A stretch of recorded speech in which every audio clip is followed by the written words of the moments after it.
Il n'y a que des Actuellement, on est dans l'écurie des juments. Il n'y a que les femelles qui sont là avec leur poulain. Il y a certaines qui sont venues pour l'insémination, mais il y a certaines qui sont les produits du hara. Comme celle-là, c'est une jument importée, c'est un produit du hara. Et celle-là, c'est une jument élevée au niveau du hara. C'est une jument locale qu'on avait ici, qu'on a croisée avec nos étalons. En plus, là, c'est sa fille. Là, on a sa fille, celle qui est un peu noire. Parce qu'au niveau des chevaux, on ne dit pas la couleur, on dit une robe.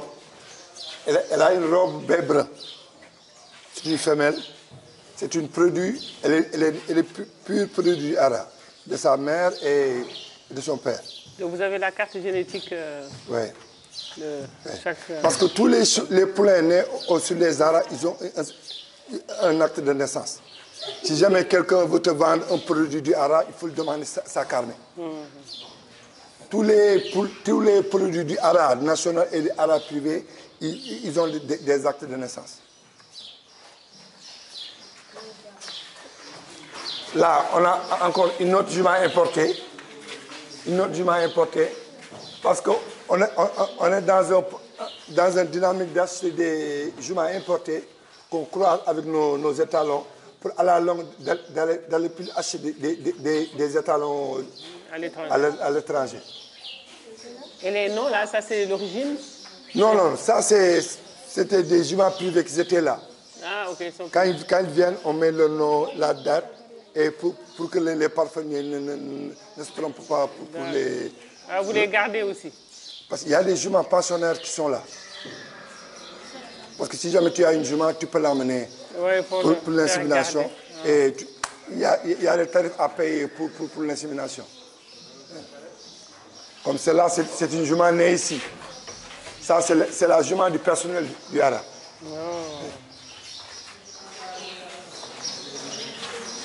Comme celle-là, c'est une jument qui faisait la course. Elle a pris sa retraite. Maintenant, elle est... Je les adore. C'est mon animal préféré. Je veux te montrer mes photos avec les chevaux. Je vais te montrer mes photos, tout ce que j'ai avec les chevaux. Je monte, je vois, j'en ai plein. C'est ma famille, en fait, qui avait des chevaux. À partir de là, on a des juments privés qui viennent pour l'insémination. Même il y a quelques semaines, parce que là, on a des juments qui viennent pour l'insémination. Ouais.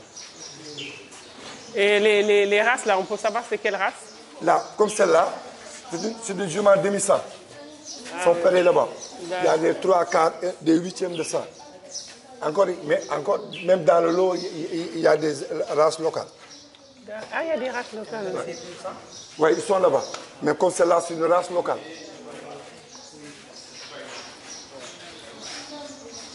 Comme celle-là, c'est une race locale.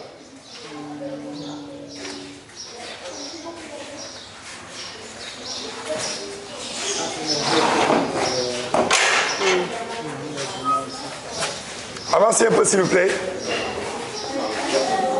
Avancez. Là, nous sommes dans le box du cheval. Quand on dit le box, c'est la chambre du cheval. Actuellement, on est dans le box du cheval. Quand on dit le box, c'est la chambre du cheval. Et ils ont la chance d'avoir des abreuvats automatiques. C'est-à-dire, quand le cheval veut boire, il met sa bouche au niveau du truc noir et l'eau arrive. Et quand il enlève sa commission de lèvres, l'eau s'arrête. Ok. Maintenant, comment les nouveaux chevaux qui arrivent vont comprendre ça? Parce que, voilà, merci la question. La plupart, quand on a des nouveaux, on met du concentré dedans. C'est en mangeant le reste qu'ils vont essayer de chercher le reste des grains. Là, ils vont le toucher. Et aussitôt l'eau arrive. Ou éventuellement, on laisse, lorsque vraiment le cheval ou la jument a soif, on laisse un peu d'eau. Lorsqu'il va, comme en touchant, il verra que ça... Une fois l'eau arrive, il dit, elle là. C'est bien pensé. Ouais. Et là, Avancez, vous regardez. là, on a la paille de riz. Ça, on appelle ça la litière. Parce que quand vous voulez dormir, vous allez dormir où? Ça, c'est le lit du cheval. Ça peut être en sable, du copeau, de la paille de riz, et même faire des écorces de l'arachide. On peut mettre ça. Il y a les box. Pour dormir. Non. Quand il veut dormir, on va mettre plus. Les chevaux qui viennent des villages, là, ils vont manger ça. Oui, c'est. Mais, Ils peuvent le manger aussi. Non, c'est mangeable. Oui, C'est mangeable. C'est quand c'est sale, quand il y a trop de pipi, ils ne veulent plus. Eux-mêmes, ils arrêtent de manger. Mais pour te dire, c'est mangeable. Même, il y a dans certains clubs, ils nourrissent les chevaux avec la paille de riz. Même certaines vaches. Il y a des vaches. Et là, j'ai vu qu'il y avait Ouais. Ça. le racal, là. Ouais. Là, voilà. Là, ils ont du mélange. Du racal et une ration qu'on a amenée, il s'appelle Kavalov. C'est une ration qu'on a importée de l'extérieur. Importé. Donc vous ne pouvez pas trouver une solution. Vous Si, mais c'est plus riche. de trucs d'arachide. Et ça, vous mélangez, vous faites ça plutôt que d'importer. Mais parce que la paille, plus les copeaux les coques d'arachide, plus les restes d'arachide, de maïs, parce qu'ils ne sont pas habitués.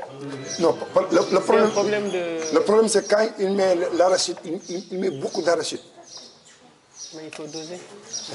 Tu sais, doser avec le vétérinaire. Mais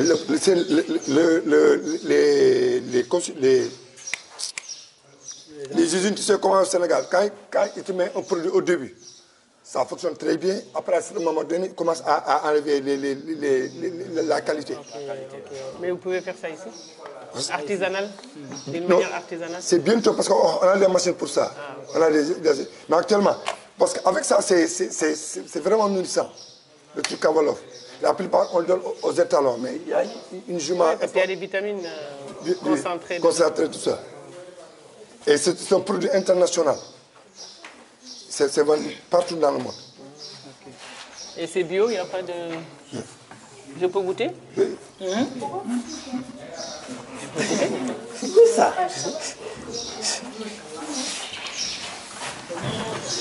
Et là, on a un autre mangeoire. C'est là qu'on met la paille. Oui, c'est la vitamine pour me doper. C'est ça, c'est là qu'on met la paille d'arachide.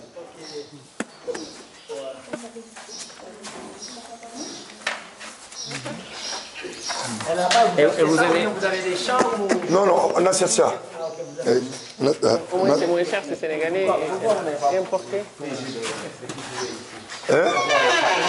On le faisait, mais la quantité est tellement forte. Les vitamines, là, On le faisait de là, avec mais les moringas, les machins. parce que parfois, il y a plus de 200 chevaux qui sont là.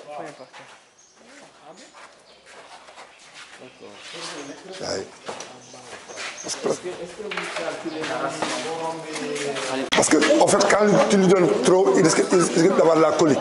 Ça amène des problèmes. Mais par exemple, comme la salle qui est là-bas, tu ne peux pas lui donner 1 kilo ou 2 kilos. Elle mange plus. Donc, selon la taille, selon l'âge peut-être? L'âge et encore en fonction de les activités. Parce qu'un cheval qui travaille, il va consommer plus qu'un cheval qui ne travaille pas. Est-ce que les chevaux que vous avez ici, c'est uniquement réservé pour des chevaux de course? Non, il y a certains qui l'utilisent pour l'équitation. Il y a certains qui l'utilisent pour cultiver. Moi, je pensais que c'était uniquement pour des chevaux pour la course. Non. Par exemple, si tu as un demi-sang, si tu le mets dans les champs, il va cultiver plus qu'un cheval local. Un local peut cultiver 2 à 4 hectares. Mais un demi-sang peut faire 8. Actuellement, même tu vas dans les villages, là, ils commencent à avoir cette idée-là. Ils ont maintenant beaucoup de demi-sang mâles qui cultivent. Encore, c'est l'État a déjà subventionné ça. Il paye 10 fois moins cher par rapport aux Arabes privés. Il paye 25 000 francs pour l'insémination. Ouais. Et c'est pour combien de jours? Combien de temps? Personne ne peut te le garantir ça. Ah, Mais quand on vous insémine 15 jours, on a un appareil, on peut faire l'échographie pour voir si elle est pleine ou elle n'est pas pleine. Mais il n'y a pas un vétérinaire qui peut te promettre que quand on insémine la jument, elle sera pleine. Ça, on ne peut pas le garantir à personne. Ça dépend. Il y a certaines qui sont là, il y a certaines qui, comme ils ne sont pas loin, ils veulent à leur rendez-vous. Après, ils repartent. Parce que ceux qui habitent à Québec, mais dans les villages là, ils aiment. La plupart, tous les chevaux, vous voyez là, les juments qui sont là, comme ils sont un peu loin, ils amènent leurs juments et payent l'alimentation. Mais le vétérinaire ne peut pas savoir si la jument est en chaleur. Si. Nous, on a ça, l'appareil qui vous montre dans 4 ou 5 jours, la jument sera en chaleur. Mais avant, on avait des méthodes traditionnelles qu'on faisait. Encore parfois, les juments te montrent une signe qu'elle est en chaleur. Mais avec l'échographie, là, avec l'échographie, il y a certaines qui ont des chaleurs plus longues, plus courtes. Il y a certaines qui ont des chaleurs très courtes. Et il y a certaines qui les chaleurs ne se manifestent pas très vite. Vous savez ce que c'est une jument en chaleur? Posez des questions, les enfants. Oh. Allez. Posez des questions. Ouais. Et c'est ça qui fait la différence entre l'homme et l'animal. La jument, on la croise quand elle est en chaleur. et quelle est la durée moins? Durée, Moins de la période de chaleur. ça dépend. Il y a comme les humains, il y a certains qui ont des règles très longues, il y a certains qui sont très courtes. Mais cela, on peut calculer à 5 à 4, à 5 à 6, à 7, une semaine. Parce que lorsque la jument est en chaleur, on laisse, par exemple, lundi, mercredi et vendredi, 3 fois dans la semaine. Il y a certaines même qui font plus. Il y a certaines qui ils ont des chaleurs plus courtes. Et c'est là l'intérêt de l'échographie. Il te montre dans 4 ou 5 jours. C'est bon?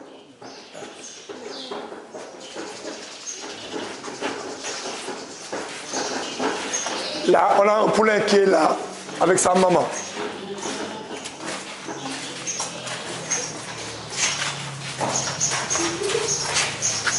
Comme celle-là, c'est une jument réformée de course. Elle faisait les courses. À certain âge, les gens les arrêtent pour les amener pour l'élevage. Et quand ils vieillissent, vous faites quoi? Ça dépend. On ne peut pas dire comment quand ils vieillissent. Non, j'ai dit quand ils vieillissent, vous faites quoi? Parce que Le jour où il vieillit, il est à la retraite, vous allez faire quoi? on le laisse en liberté. Vous le laissez mourir? Yeah. Sauf s'ils ne sont pas malades, on peut les laisser jusqu'à la mort. Donc vous le laissez là Non, ça sont les juments privés. Non, j'ai compris. Ouais. J'ai dit, mais vous... Au niveau du Hara, quand on a des vieilles juments, on les laisse ici. Mais on peut les vendre. C'est l'État, on peut faire une affiche, vendre aux ancêtres des juments ou des étalons. Mais l'Hara n'a pas le droit de le vendre individuellement. Comme c'est l'État, on fait une affiche, vente aux anciens. Donc, ouais, du coup, c'est une belle transition. Vous ne vendez pas du tout ici. Quelqu'un qui vient acheter... Donc, par exemple, si tu vas acheter, on peut te montrer un éleveur qui vend sa jument ou sa pouliche, on peut dire. D'accord. Ouais. Donc, vous êtes en connexion avec... Tu vois, avec le... Est-ce que vous avez des pures races arabes? On avait, mais on les a perdus. Ouais. Et là, on a une jument importée. Elle est pleine actuellement. Elle a 2 produits arabes. C'est une jument privée qui est là. Elle est hollandaise. Waouh! Majestueux. Yo, t'as vu sa taille et son poids? Actuellement, elle est gestante. Ah oui. Donc elle est jeune? Actuellement, elle a 2 poulains. Elle est à sa 3e portée. Là, elle est enceinte. Ouais. Waouh. C'est une hollandaise. Ouais. Et elle s'est blessée comment? Il ne s'est pas blessé. D'abord, c'est quand il se roule parfois. Qu'il se couche. Ouais. Donc vous avez un veto sur place? Oui. Ils sont là. Non, on en a un ici. On a un vétérinaire ici. Un vétérinaire. On a un docteur vétérinaire. Là.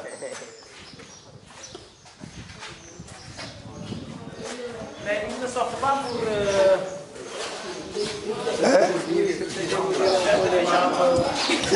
Ils sont toujours là, ils sortent pas? Si, ils sortent chaque matin. Ouais. Là, on a une jument qui est là avec son poulet.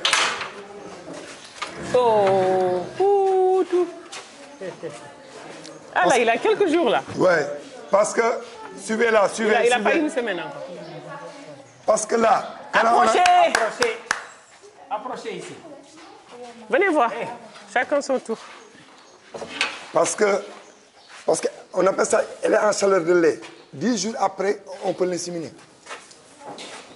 Ah, 10 jours après? Ah bon? Tu fais 10, 11 jours, elle récupère, tu l'insémines le 12e jour. Le 13e et 14e jour, elle se ferme. Et tu la laisses porter sa... C'est pas possible. Ouh, la pauvre. C'est extraordinaire ça. Ah, 10 jours après? 10 jours après,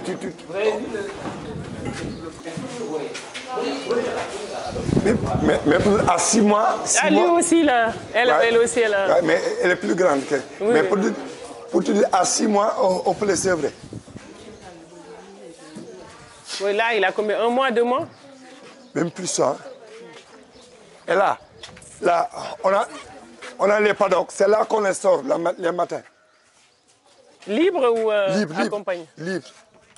Mais les poulets, ils sortent le soir avec leur maman. Parce que comme ils sont un peu têtus, on ne veut pas prendre des risques. Après, ils reçoivent des coups après. Mais chaque matin, ils sont là. On met un groupe de 3 par matin et 3 le soir. Mais le soir, ce sont seulement les juments qui sont avec leur poulain. Et là, c'est? Là, c'est la salle d'insémination.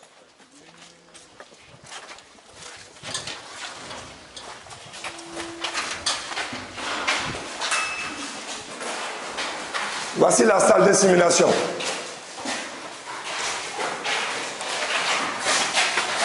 C'est là qu'on prépare la jument pour l'insémination. On met la jument ici, attachée. Pour des problèmes de sécurité, la jument ne pourra pas botter. Parce que la jument ne veut pas qu'on touche ses organes. Ah, c'est normal. Pour des problèmes de sécurité, on met la jument ici, fermée. Elle ne pourra pas botter. C'est là qu'après, on a rangé les affaires, on enlève ces cacas et là, on met l'échographie pour voir quand elle sera en chaleur. Il y a des méthodes qu'on faisait traditionnellement. Par exemple, mettre un cheval et prendre les talons. Si la jument est en chaleur, elle se laisse faire. Mais si elle n'est pas en chaleur, tu risques d'avoir des dégâts.